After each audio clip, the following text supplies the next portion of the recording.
গোপনে যুদ্ধের সকল প্রস্তুতি সম্পন্ন করে ফেলেছে চীন, তবে কি টার্গেট যুক্তরাষ্ট্র ও ভারত? নিউক্লিয়ার ওয়েপন সংরক্ষণের জন্য নতুন ৩টি অস্ত্র গুদাম তৈরি করেছে চীন। বর্তমানে দেশটির কাছে রয়েছে ৫৫০টি আইসিবিএম লঞ্চার। এক বছরে এ সংখ্যা বেড়েছে ৫০টি। এর মাধ্যমে ওয়াশিংটনকে টপকে গেছে বেইজিং। এমনই চাঞ্চল্যকর প্রতিবেদন উঠে এসেছে পেন্টাগনের বার্ষিক প্রতিবেদনে। মার্কিন প্রতিরক্ষা দপ্তরের প্রতিবেদনে উল্লেখ করা হয়েছে, এক বছরে চীনের মজুদে যুক্ত করা হয়েছে ১০০টি পরমাণু বোমা। ২০২৪ সালের শেষে বেইজিংয়ের নিউক্লিয়ার স্টক পাইলের সংখ্যা দাঁড়িয়েছে ৬০০-তে। তবে এখানে থেমে নেই শি জিনপিং পরিকল্পনা অনুযায়ী ২০২৩ সাল নাগাদ দেশটির পরমাণু বোমার সংখ্যা পৌঁছাবে ১,০০০-এ, আর যুক্তরাষ্ট্রকে ছাড়িয়ে যাবে ২০৩৫ সালের মধ্যে।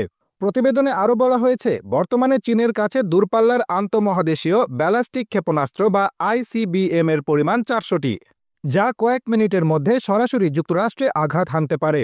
ভারত, ফিলিপিন্স ও জাপানের মতো দেশগুলোই হামলার ক্ষেত্রে তৈরি করা ১,৩০০টি মিসাইল রয়েছে চীনের ভান্ডারে। পিপলস লিবারেশন আর্মির এই মিসাইলগুলো পরমাণু বোমা বাহনের সক্ষম।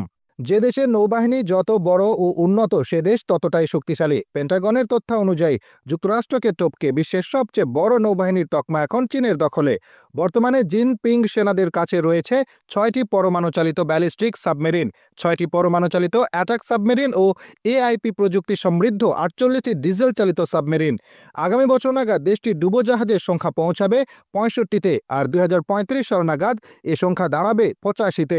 এছাড়া আগামী ৫ বছরের মধ্যে নৌবাহিনীতে ৬৫ যুদ্ধজাহাজ যোগ করা হচ্ছে। ২০৩০ সাল নাগাদ ওয়ারশিপের সংখ্যা দাঁড়াবে ৪৩৫-এ।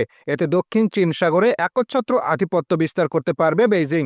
তাইওয়ান দখলের পরিকল্পনা চূড়ান্ত করে ফেলেছে চীনা অধিপতি। পেন্টাগনের প্রতিবেদন বলছে, দক্ষিণ চীন সাগরে তৈরি করা হয়েছে কৃত্রিম দ্বীপ, যা তাইওয়ান দখলের সময় গুরুত্বপূর্ণ ভূমিকা পালন করতে পারে। একই সঙ্গে দ্বীপটি জাপান ও ফিলিপিন্সের জন্য উদ্বেগের কারণ হয়ে দাঁড়িয়েছে। চীনের এই সামরিক প্রস্তুতির বিষয়টি এখনও স্পষ্ট নয়, তবে এটি বিশ্ব রাজনীতি এবং সামরিক সম্পর্কের উপর গুরুত্বপূর্ণ প্রভাব ফেলতে পারে।